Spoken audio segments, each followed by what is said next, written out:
Hi friends, welcome to my channel. ಎಲ್ಲರೂ ಹೇಗಿದ್ದೀರಾ? ಚೆನ್ನಾಗಿದ್ದೀರಾ ಅಂತ ಅಂದ್ಕೊಳ್ತೀನಿ. ಹಾಗೆ ಇವತ್ತು ನಾನು ನೆಲ್ಲಿಕಾಯಿ ತೊಗೊಂಡಿದ್ದೀನಿ. ಹೌದು, ನೆಲ್ಲಿಕಾಯಿನ ಇವತ್ತು ನೆಲ್ಲಿಕಾಯಿಯಲ್ಲಿ ಒಂದು ರಸಮ್ ಮಾಡುವ. ನೆಲ್ಲಿಕಾಯಿ ರಸಮ್ ತುಂಬ ಟೇಸ್ಟಿಯಾಗಿ ಚೆನ್ನಾಗಿರುತ್ತೆ. ಈ ನೆಲ್ಲಿಕಾಯಿ ರಸಮ್ ಇದ್ದರೆ ಊಟಕ್ಕೆ ಒಂದು ತುತ್ತನ್ನು ಜಾಸ್ತಿನೇ ತಿನ್ಬೋದು ಅಂತಾರೆ. ಆ ಥರ ಟೇಸ್ಟನ್ನು ಕೊಡುವಂಥ ಒಂದು ನೆಲ್ಲಿಕಾಯಿ ರಸಮ್ ಇವತ್ತು ಹೇಗೆ ಮಾಡೋದು ನೋಡ್ಕೊಂಬರೋಣ ಬನ್ನಿ. ನಾನಿಲ್ಲಿ ಒಂದು 5 ನೆಲ್ಲಿಕಾಯನ್ನು ತೊಗೊಂಡಿದ್ದೇನೆ. ಜಾಸ್ತಿ ಏನು ಬೇಕಾಗಿರೋದಿಲ್ಲ. ಒಂದು 4 ಅಥವಾ 5 ನೆಲ್ಲಿಕಾಯಿ ಸಾಕಾಗ್ತದೆ. ಇಷ್ಟನ್ನು ನಾನು ಇವಾಗ ಚಿಕ್ಕ ಚಿಕ್ಕ ಪೀಸ್ಗಳು ಈ ರೀತಿ ಕಟ್ ಮಾಡ್ಕೊಂಡಿದ್ದೇನೆ. ಅಂದರೆ ಇದನ್ನು ನಾನು ಮಿಕ್ಸಿ ಜಾರಲ್ಲಿ ಹಾಕೋದ್ರಿಂದ ತುಂಬ ಚಿಕ್ಕದಾಗಿ ಏನು ಕಟ್ ಮಾಡ್ಕೊಳ್ಳೋ ಅವಶ್ಯಕತೆ ಇಲ್ಲ. ನಿಮಗೆ ಹೇಗಾಗ್ತದೋ ಹಾಗೆ ಕಟ್ ಮಾಡ್ಕೊಳ್ಬೋದು. ಈ ರೀತಿ ನಾನು ಇವಾಗ ಕಟ್ ಮಾಡ್ಕೊಳ್ತಾ ಇದ್ದೇನೆ ನೋಡಿ. ಈ ರೀತಿ ನಾವು ಎಲ್ಲವನ್ನು ಸಹ ಕಟ್ ಮಾಡ್ಕೊಳ್ಳೋದು.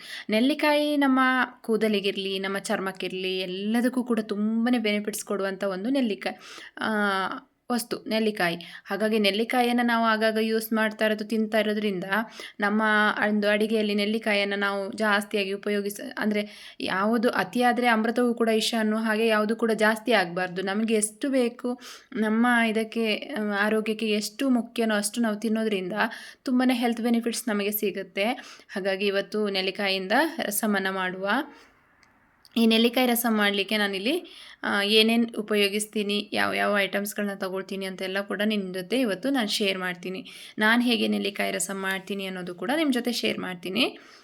ಇವಾಗ ಕಟ್ ಮಾಡ್ಕೊಳ್ಳೋಣ ಎಲ್ಲವನ್ನು ಕೂಡ.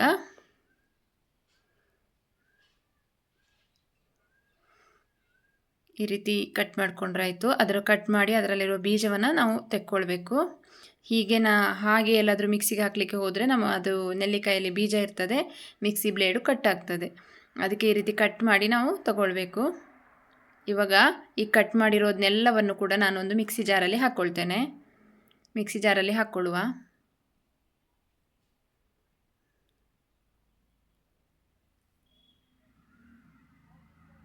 ಹಾಗೆ ಇಲ್ಲಿ 1 ಕಪ್ ಕಾಯಿ ತುರಿ ತಗೊಂಡಿದ್ದೇನೆ ನಾನು. 1 ಕಪ್ ಫುಲ್ ಬೇಡ, ಒಂದು 3/4 ಕಪ್ ಅಷ್ಟು ಕಾಯಿ ತುರಿ ತಗೊಂಡಿದ್ದೇನೆ. ಅದನ್ನು ಹಾಕಿ 1-2 ಮೆಣಸಿನಕಾಯಿ ನಿಮ್ಮ ಖಾರಕ್ಕೆ ಅನುಗುಣವಾಗಿ ಹಾಕ್ಕೊಳ್ಳಿ. ನಾನಿಲ್ಲಿ 2 ಹಾಕ್ಕೊಂಡಿದ್ದೇನೆ.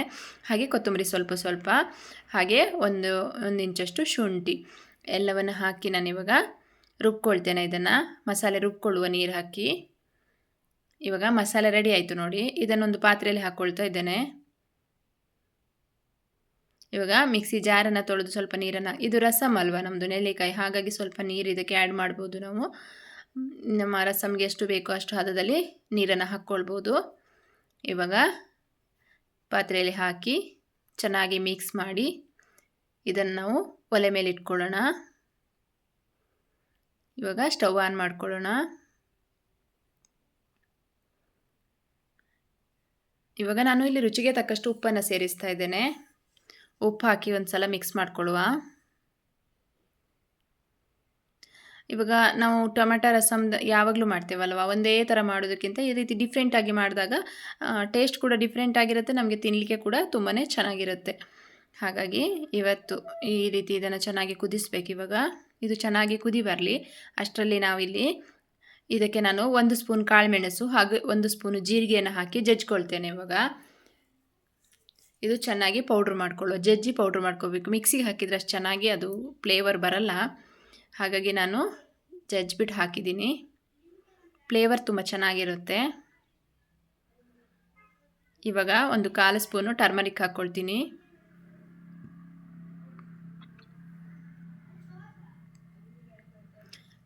ಮಿಕ್ಸ್ ಮಾಡ್ಕೊಳ್ಳುವ ಎಲ್ಲವನ್ನು. ಇದನ್ನು ಚೆನ್ನಾಗಿ ಕುದಿಲಿಕ್ಕೆ ಬಿಡಬೇಕು ನಾವು. ಇವಾಗ ರುಚಿಗೆ ನಿಮಗೆ ಉಪ್ಪು ಏನಾದರೂ ಕಡಿಮೆ ಅನಿಸಿದರೆ ಮತ್ತೆ ಹಾಕ್ಕೊಳ್ಬೋದು. ನಾನಿಲ್ಲಿ ಉಪ್ಪು ಕಡಿಮೆ ಆಗಿತ್ತು ಅಂತ ಹೇಳಿ ಮತ್ತೆ ಹಾಕ್ಕೊಂಡಿದ್ದೇನೆ.